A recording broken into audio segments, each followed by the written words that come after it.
सियासत की रवायत में एक ऐसा तबका जिसे साधने के लिए सब बेताब रहते हैं, जिसकी योजनाओं के लिए सरकारी खजाने का ताला खोल दिया जाता है, जो वोट डालने के लिए सबसे ज्यादा मुखर होकर बाहर आता है।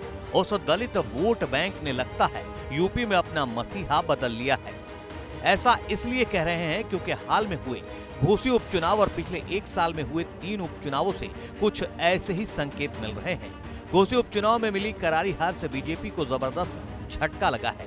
बीजेपी को न सिर्फ हार मिली बल्कि पिछले चुनाव के मुकाबले उसका वोट प्रतिशत भी कम रहा। लोकसभा चुनाव से पहले पिछले 10 महीनों में यूपी में हुए 3 उपचुनावों में बीजेपी को करारी हार का सामना करना पड़ा है। इसकी एक वजह दलित वोटरों का बीजेपी से मोह भंग माना जा रहा है।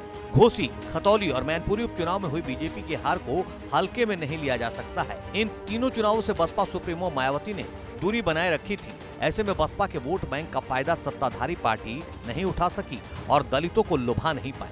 आंकड़े बताते हैं कि बसपा के वोटरों ने सपा और आरएलडी के समर्थन में वोट किया। घोसी की ही बात करें तो 2022 के चुनाव में यहां से सपा के दारा सिंह चौहान को जीत हासिल हुई। इस चुनाव में सपा को 42.21% वोट, बीजेपी को 33.5% और बीएसपी को 21.12% वोट मिले थे। इसी साल जुलाई में दारा सिंह चौहान इस्तीफा देकर बीजेपी में शामिल हो गए, जिसके बाद इस सीट पर उपचुनाव कराए गए और बीजेपी ने दारा सिंह चौहान को ही टिकट दे दिया। बीजेपी ने पूरी ताकत लगाई। सीएम योगी भी चुनाव प्रचार के लिए पहुंचे। दलितों को रिझाने के लिए चर्चित गेस्ट हाउस कांड तक का जिक्र किया गया। तमाम कोशिशों के बावजूद सपा ने घोसी में शानदार जीत हासिल की और सुधाकर सिंह ने 42,759 वोटों से बीजेपी के दारा सिंह चौहान को हरा दिया। सपा का वोट प्रतिशत भी बढ़कर 57.2% हो गया। इसमें दलित वोटों की सबसे बड़ी हिस्सेदारी रही। इस क्षेत्र में 19% दलित मतदाता हैं, जिनमें अधिकांश जाटव हैं। ऐसे में दलितों ने बीजेपी के बजाय सपा पर ज्यादा भरोसा जताया। 2022 में हुए खतौली उपचुनाव की बात करें तो यहां भी सपा रालोद के गठबंधन के सामने बीजेपी को हार का सामना करना पड़ा।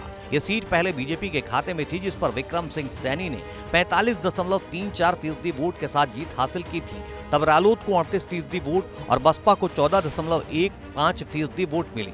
उपचुनाव में बसपा ने फिर कोई प्रत्याशी नहीं उतारा। ऐसे में आरएलडी के मदन भैया ने 54.23% वोट के साथ जीत दर्ज की, जबकि बीजेपी प्रत्याशी को 41.72% वोट मिली। दिलचस्प बात यह है कि खतौली में भी मुस्लिमों के बाद दूसरे नंबर पर दलित वोटर हैं। आजाद समाज पार्टी के प्रमुख चंद्रशेखर भी सपा रालोद के समर्थन में आ गए थे। इससे दलित वोटर सपा रालोद के साथ गए और बीजेपी को बहुत कम वोट ही मिल पाए।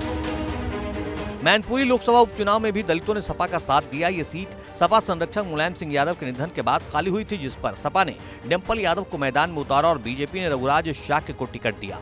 इस उपचुनाव में डिंपल यादव ने 64.49% वोट पाकर बड़ी जीत दर्ज की, जबकि बीजेपी प्रत्याशी को सिर्फ 34.39% वोट मिले। यहाँ पर भी बसपा नदारद थी। ऐसे में दलित वोटर बीजेपी से दूर और सपा के साथ आ गए। बसपा की गैर मौजूदगी में दलितों ने सपा को वोट दिया। इन तीनों उपचुनाव के नतीजे बीजेपी को इसलिए परेशान करने वाले हैं क्योंकि भाजपा दावा करती आई है कि उसने उस समुदाय को मुफ्त राशन, घर, एलपीजी कनेक्शन जैसी कल्याणकारी योजनाओं से लाभ पहुंचाया। बावजूद इसके अब दलित वोटर्स बीजेपी से छिटक रहे हैं। हालांकि बीजेपी का दावा है कि शिकस्त की सबसे बड़ी वजह गलत उम्मीदवारों का चयन किया जाना रहा है।